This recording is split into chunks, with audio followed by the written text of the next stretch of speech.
Queridos irmãos, saúde e paz. Sejam muito bem-vindos a mais um culto do meio da semana, um culto doméstico, um culto de celebração sempre da nossa fé.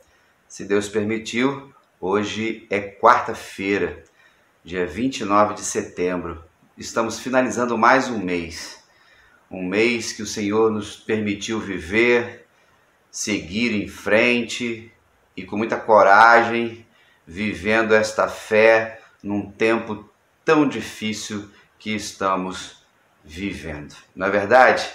Mas o Senhor está no barco. Com Cristo no barco, tudo vai muito bem. Como os irmãos sabem, nós estamos nesse mês celebrando missões nacionais. Jesus Cristo, a única esperança. E vocês puderem participar um pouquinho na segunda-feira da apresentação da Carreta do Sertão, a Carreta Missionária do Sertão. Estivemos ali no Maracanã, junto com alguns irmãos da nossa igreja, e vibrando e alegres por mais um projeto da nossa Junta de Missões Nacionais. E nesse mês que nós, batistas brasileiros, completamos 150 anos no país, a gente aprende que é possível fazer coisas novas, mesmo depois de tanto tempo de trabalho. Não é verdade? Seja bem-vindo e que esse tempo junto seja um tempo de paz, de alegria. Nesse momento nós vamos ler a palavra do Senhor que se encontra no Evangelho de Lucas e a Rose vai fazer esta leitura. Designou o Senhor 70 e os enviou adiante de si, de 2 em 2, a todas as cidades e lugares aonde ele havia de ir. E dizia-lhes: na verdade, a seara é grande, mas os trabalhadores são poucos. Rogai, pois, ao Senhor da seara que mande trabalhadores para a sua seara. Ide, eis que vos envio como cordeiros ao meio de lobos. Não leveis bolsa, nem alforge, nem alparcas, e a ninguém saudeis pelo caminho. Em qualquer casa que entrardes, dizei primeiro: paz seja com esta casa. Ficai nessa casa, comendo e bebendo do que eles tiverem, pois digno é o trabalhador do seu salário. Não andeis de casa em casa. Também em qualquer cidade em que entrardes e vos receberem, comei do que puserem diante de vós. Curai os enfermos que nela houver, e dizei-lhes: é chegado a vós o reino de Deus. Voltaram depois os 70 com alegria, dizendo: Senhor, em teu nome até os demônios se submetem. Respondeu-lhes ele: não vos alegreis, porque se vos submetem os espíritos. Alegrai-vos antes por estarem os vossos nomes escritos nos céus. Bem, vocês viram, irmãos, que Jesus deixou uma ordem para todos nós. Esses 70 que ele separa para aquele momento, ele dá uma ordem de levar o evangelho, de pregar o evangelho para as pessoas, ele dá poder para esses discípulos. E a gente lê o texto ali que a seara é grande, poucos são os ceifeiros, poucos são os trabalhadores, e somos estimulados por ele a rogar ao Senhor da seara. Rogar significa orar, significa clamar, significa pedir. É o nosso envolvimento diante do tamanho da missão. Então eu e você estamos colhendo aquilo que os nossos antepassados plantaram, quer seja no ambiente de família, quer seja no ambiente da nossa igreja, como igreja local, nós como batistas brasileiros nesse ciclo de tantos anos. Então, a gente sabe que esse ciclo de colheita, de plantio, de semear não para. Por isso o evangelho é pregado há 2000 anos por essa igreja de Jesus, que é o corpo dele na terra. O texto a gente aprende também que a provisão vem de Deus. Ele diz: não leva bolsa nenhuma. Leva as casas que vão se abrir, você fica lá, viva do jeito do povo. Nós muitas vezes, irmãos, deixamos de fazer coisas de Deus porque achamos que Deus não vai sustentar a gente.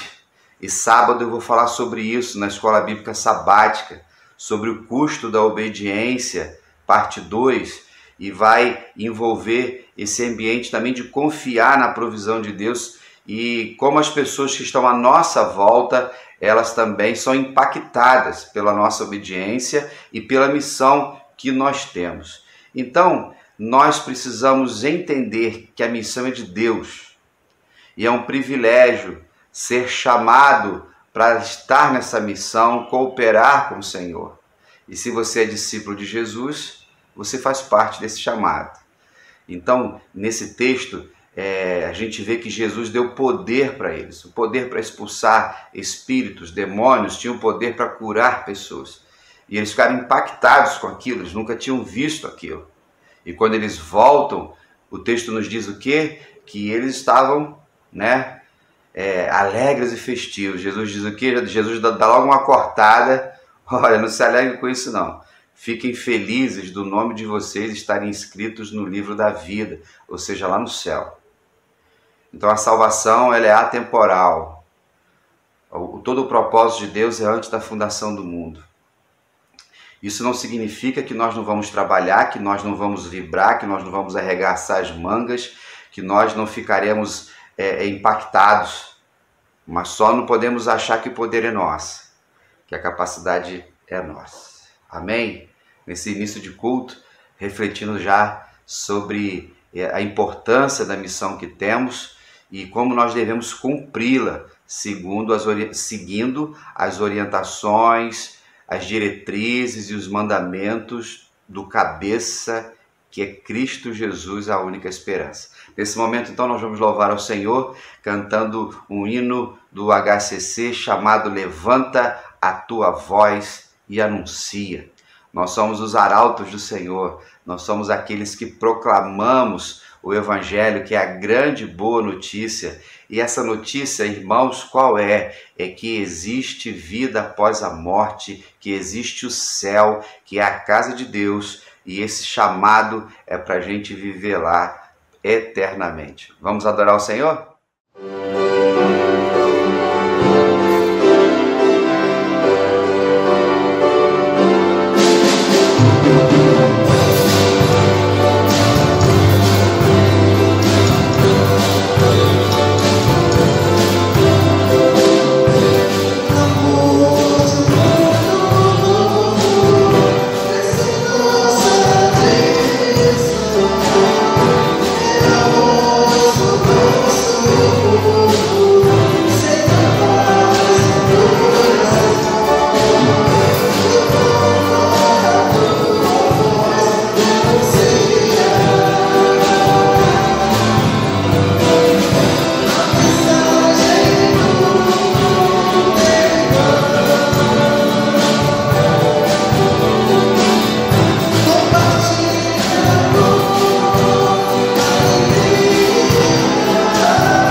bom, irmãos, celebrar nossa fé com toda alegria.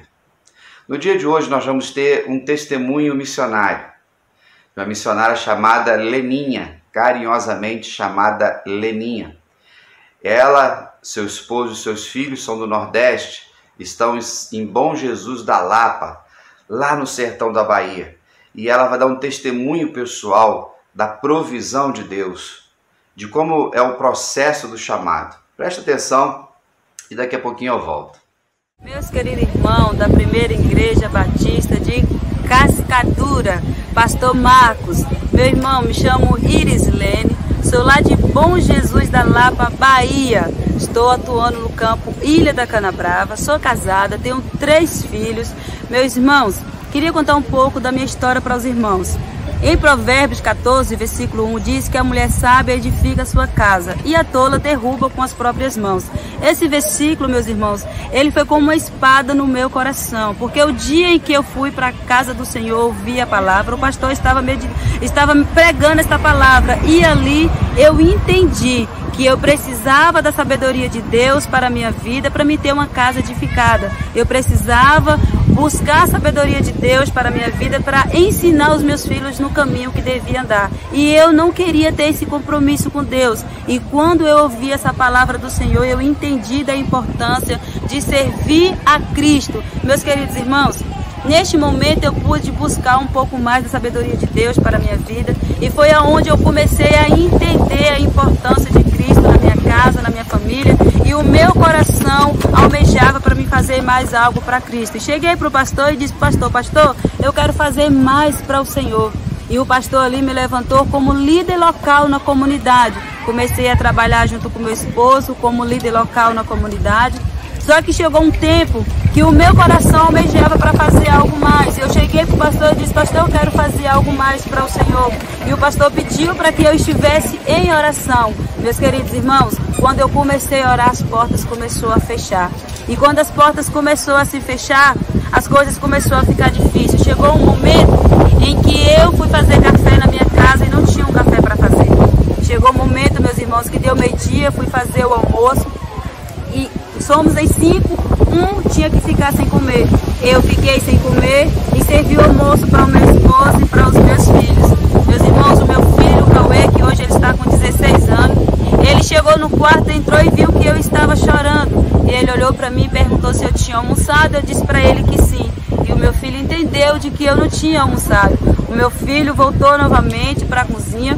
E quando ele olhou, ele viu que eu realmente não tinha almoçado, porque o meu prato não estava ali na cozinha. Então o meu filho voltou novamente e perguntou: mãe, por que a senhora está chorando? Eu disse para o meu filho que era porque eu estava orando.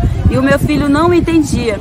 Ele voltou novamente. Quando ele chegou na cozinha, ele abriu um pedacinho de armário que a gente tinha na cozinha. E ele viu que na cozinha não tinha nada para poder a gente jantar. Então meu filho voltou, olhou para mim e disse: mãe, não chora não.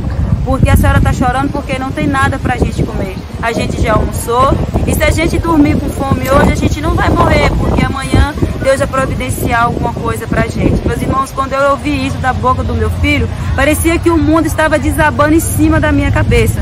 E saí para fora, bati o joelho no chão e comecei a clamar com Deus e comecei a falar com o Senhor. E disse: Senhor, o Senhor mostrou a tua glória com aquele povo hebreu, aquele povo que murmurava, um povo que criticava, e a gente via a tua glória no meio daquele povo. Mostra a tua glória na minha casa também. Porque, Senhor, se os meus filhos dormirem com fome, eu não vou resistir. Meus irmãos, e comecei a orar, saí de casa com as vasilhas, fui buscar água na casa da vizinha. Quando eu cheguei na casa da vizinha, encontrei com o pastor Halisson, que ele estava com uma Kombi indo para uma comunidade. Ele chegou e disse para mim que ia na minha casa. Quando eu convidei ele para ir, ele falou para mim que na volta ele passava lá.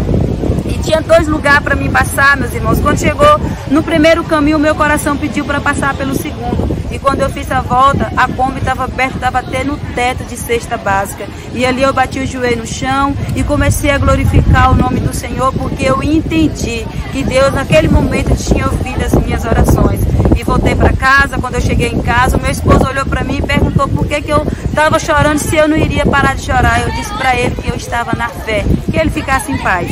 Meus irmãos, deu 7 horas da noite, o pastor chegou. Quando o pastor chegou, a minha filha viu que o pastor colocou as cestas no chão.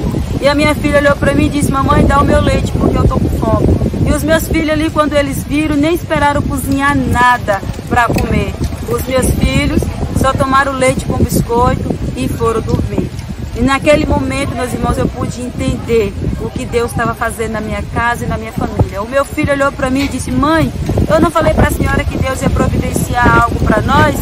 Deus não esperou nem até amanhã, Deus providenciou hoje mesmo. Então ali eu entendi mais uma vez o chamado de Deus sobre a minha vida e cheguei no culto e disse para o pastor: pastor, eu quero fazer algo para Deus. O pastor disse para mim: olha, surgiu a oportunidade de você fazer um radical sertanejo. E eu respondi: pastor, eu quero. Só que o meu esposo respondeu para o pastor que ele não ia. E o pastor foi e disse para ele: olha, Carlos, não diz que você não vai, ora ao Senhor. Meus irmãos, meu esposo ficou 1 ano orando sem orar. E ali as coisas começaram a ficar mais difíceis. O meu esposo de um nada começou a passar mal, o meu esposo começava a cair. Levei ele na UPA. Quando a gente chegou na UPA, o médico atendeu o meu esposo e disse: olha, você precisa urgente de um cardiologista. O seu coração está inchado e o seu coração está crescendo. Meus irmãos, a gente não tinha condições de fazer essa consulta com o cardiologista, pois a gente não tinha dinheiro para consulta. Mas a irmã dele conseguiu essa consulta com o cardiologista e lá a gente foi. Quando a gente chegou lá, o médico pediu ele todos os exames, ele fez todos os exames e eu ali em oração. Quando ele entrou para o consultório, o médico olhou para ele e perguntou: Carlos, o que te trouxe aqui? Ele tornou a responder para o médico a mesma coisa que o médico anterior tinha dito para ele, que o coração estava inchado, que o coração estava crescendo. Meus irmãos, eu ali em oração, quando o médico atendeu ele, que olhou todos os exames, olhou para ele e disse: Carlos, você não tem nada, o seu coração está como o coração de uma criança. Então ali, meu esposo bateu o joelho no chão e disse: Senhor, eis-me aqui para fazer a tua vontade. E quando o meu esposo tomou essa decisão, ele chegou em casa e disse para o pastor: pastor, eu vou fazer o radical sertanejo. Só que, meus irmãos, o pastor olhou para a gente e disse: tem um problema, vocês não podem levar as crianças. E quando a gente ouviu isso, o pastor olhou para mim e perguntou: Leninha, e aí, você vai? Eu disse para o pastor: eu vou. E o meu esposo disse: eu não vou. Eu olhei para ele e disse: meu filho, você já apanhou, tu vai querer apanhar de novo? E depois o meu esposo disse: pastor, eu vou. E fomos, meus irmãos, ficamos 3 meses nesse treinamento, deixamos os nossos filhos com a irmã dele e passamos por esse treinamento ali onde a gente teve mais aperfeiçoação na palavra do Senhor, para poder ir para o campo missionário onde nós estamos hoje, fazendo um trabalho missionário, onde pessoas têm sido alcançadas através das nossas vidas. Meus irmãos, eu confesso para vocês que tudo que Cristo tem feito ali na ilha da Canabrava, através da minha vida e da minha família, eu passaria por todo o processo novamente sem olhar para trás, porque o que Cristo tem feito naquele lugar não tem dinheiro nenhum que paga, meus irmãos. Eu só tenho a agradecer a Deus por tudo que Ele tem feito naquele lugar através das nossas vidas. Meus irmãos, alcoólatra foi alcançado naquele lugar. Pessoas que ninguém dava valor para nada, hoje são líderes na comunidade, são referência na comunidade, onde eles sentam com outras pessoas e dizem: olha, não desiste, porque tem solução para a sua vida. Um dia Jesus Cristo me transformou, um dia Jesus Cristo fez isso na minha vida, Ele pode fazer na tua vida também. Então eu quero desafiar você, meus irmãos, a estar junto conosco nessa missão. Vamos juntos fazer a diferença, porque enquanto você está investindo em missões, você está investindo em vida. Quando você segura as cordas aí, nós estamos lá no sertão falando do amor de Cristo por vocês. Meus irmãos, a carreta, um sonho que vocês têm sonhado, esse sonho que vai fazer uma grande diferença no sertão da Bahia. Crianças, meus irmãos, que choram, dizendo que o dente está doendo e perguntando que dia que essa carreta vai chegar lá. Crianças que já batem o joelho no chão e oram pela chegada da carreta no sertão. Continue, meus irmãos, continue sonhando, porque esse sonho que você tem sonhado hoje se tornou realidade e vai fazer algo maravilhoso no coração do nosso povo sertanejo, porque eles não querem só uma aventuração e nem um atendimento médico, mas querem o carinho e a palavra transformadora que vocês vão levar de nosso Senhor Jesus Cristo no coração daquelas pessoas. Então vamos juntos fazer a diferença no nosso povo sertanejo, vamos juntos levar essa palavra transformadora no coração daquelas pessoas que tanto precisam ouvir que Jesus Cristo é a única esperança. Então contamos com vocês, para que juntos nós possamos avançar no sertão, para que juntos, esse ano, nós possamos fazer uma campanha incrível, para que as pessoas possam ver a diferença através das nossas vidas. E eu conto com vocês, para estar junto conosco nessa missão. Porque pessoas, meus irmãos, pessoas ribeirinhas, pessoas que passam por dificuldade, pessoas que passam por luta, mas elas esperam ansiosamente pela chegada da carreta, pela chegada de vocês, para estar junto lá conosco, falando desse amor transformador. Meus queridos irmãos, eu louvo a Deus pela vida de vocês. Graças eu dou ao Senhor por cada um de vocês que tem investido em missões, que tem investido em vidas, vocês que têm segurado as cordas de tão longe, vocês não conhecem o povo sertanejo. Hoje eu estou aqui me apresentando como o povo do sertão, dizendo para vocês que nós louvamos a Deus pela vida de vocês, porque vocês investem em vidas. Quando vocês estão investindo em vida, missionários como eu, de lá mesmo, do sertão da Bahia, tem levado esse amor transformador no coração do nosso povo. Então vamos juntos levar esse amor transformador. Vamos juntos dizer para as pessoas que Jesus Cristo é a única esperança. E aí, gostaram da alegria dela, da singeleza de coração, do sotaque gostoso do Nordeste? O nosso Deus, queridos irmãos, Ele é criativo, a diversidade da criação de Deus é maravilhosa e o Evangelho nos une. E nessa unidade de fé, a gente vai mudando as vidas das pessoas, a gente vai caminhando pelas calçadas, pelos rios da Amazônia, pelas favelas, pelos condomínios, a gente vai rodando com a carreta missionária, barcos, enfim, aviões, tudo, todas as ferramentas são dadas pelo Senhor para encurtar a distância da chegada do Evangelho até as pessoas. Essa semana eu estava vendo um filme chamado A Música do Silêncio. Conta a história do grande tenor chamado Andrea Bocelli. Talvez você já ouviu cantar em algum momento. Fica uma sugestão de um filme muito gostoso que retrata a dor dele de já menino por causa de um glaucoma nos seus olhos, perdeu a visão cedo. E como foi a adaptação da infância, adolescência, juventude, no aprendizado, na perseverança, na decepção, na coragem, na fé também, a importância de uma família unida, de um pai, de uma mãe, de um tio e pessoas que foram surgindo na sua história. E nesse filme, quando retrata o nome, que é A Música do Silêncio, ele foi ensinado então por um grande mestre, que aí o ator é Antônio Bandeiras, a olhar para dentro de si e fazer do silêncio uma ferramenta para encontrar uma voz que ele tinha, mas estava escondida. E na sua disciplina ele ficava dias sem falar, às vezes até meses sem falar.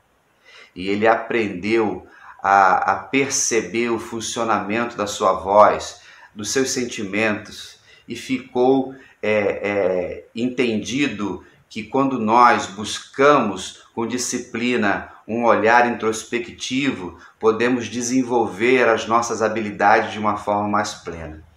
Até que surgiu a grande oportunidade e lá na Itália ele começou a cantar e mesmo sem ver, ele conseguiu ir em lugares, estar com pessoas, com ícones da sociedade, com pessoas importantes da humanidade, porque Deus permitiu que ele perdesse a visão, mas deu a ele uma capacidade musical extraordinária, que até hoje ele é um dos maiores tenores do mundo. A gente aprende, queridos, que diante das tribulações, diante das lutas, a gente vai conseguir seguir em frente com fé, com coragem e esperança, que eu sempre falo. E isso está intrínseco no ser humano, na criação de Deus. Diante das lutas que a Leninha passou e Deus supriu, e de tantas outras pessoas, Deus está sempre presente cuidando de todos nós. Mas precisamos fazer a nossa parte. E Deus nos capacita para isso. A minha palavra para você, diante dos desafios que temos, continue em frente. Talvez você precise ouvir a música do silêncio para se entender, para entender mais as pessoas, para poder fazer uma leitura do ambiente que estamos vivendo hoje. A pandemia está aí, não acabou, e precisamos nos cuidar para que a gente continue levando a mensagem do Evangelho, que Jesus Cristo é a única esperança. Amém? Como já coloquei de notícias da PIB, a irmã Lédia Lousada já está em casa e está se recuperando bem do AVC que ela teve. Irmãos, precisamos orar uns pelos outros, cuidar uns dos outros. Se você precisa entregar uma oferta ao Senhor, o dízimo do Senhor, vai aparecer o número da conta bancária, o Pix, faça isso. Tenho pedido que seja feito da melhor forma possível, de forma virtual, gerando segurança, sanitária para as nossas tesoureiras e segurança de um modo geral. Peço oração por uma família lá de Nova Iguaçu, algumas notícias que sempre vêm de lá. Morreu um conhecido nosso lá, ele era casado com a irmã da cunhada da Rosana. Ele não tinha 50 anos, pegou Covid, foi internado, faleceu, e o pai dele também pegou. Os dois estavam internados ao mesmo tempo e o pai dele morreu 2 dias depois. Essa família está arrasada, perde 2 pessoas importantes na história dela. Então fica uma palavra, um apelo aos idosos: tomem a dose de reforço. Vamos continuar mantendo o distanciamento, máscara, álcool gel, para que a gente possa sobreviver verdadeiramente. Houve uma diminuição muito grande com a vacinação, mas vocês percebem que está subindo um pouquinho aí, acima de 500 novamente. A prefeitura está liberando eventos, o estado também.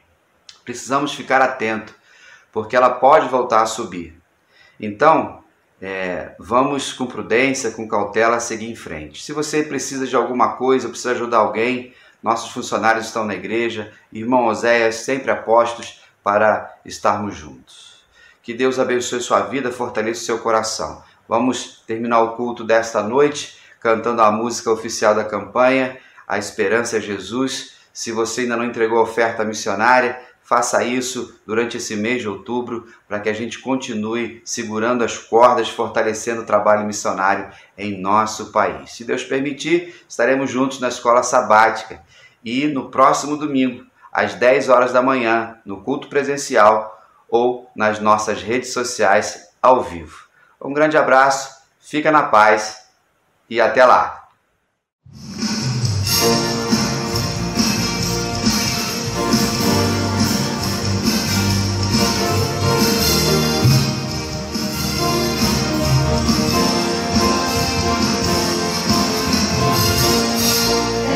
No clamor da nação, em busca de solução, nas portas certas de cada todos, esperança e paz, que só existe quem é capaz de entender que somos do trás, vida de nele crer, tudo pode, nossa pátria transformar, esse povo escolhido.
Isso é a única esperança.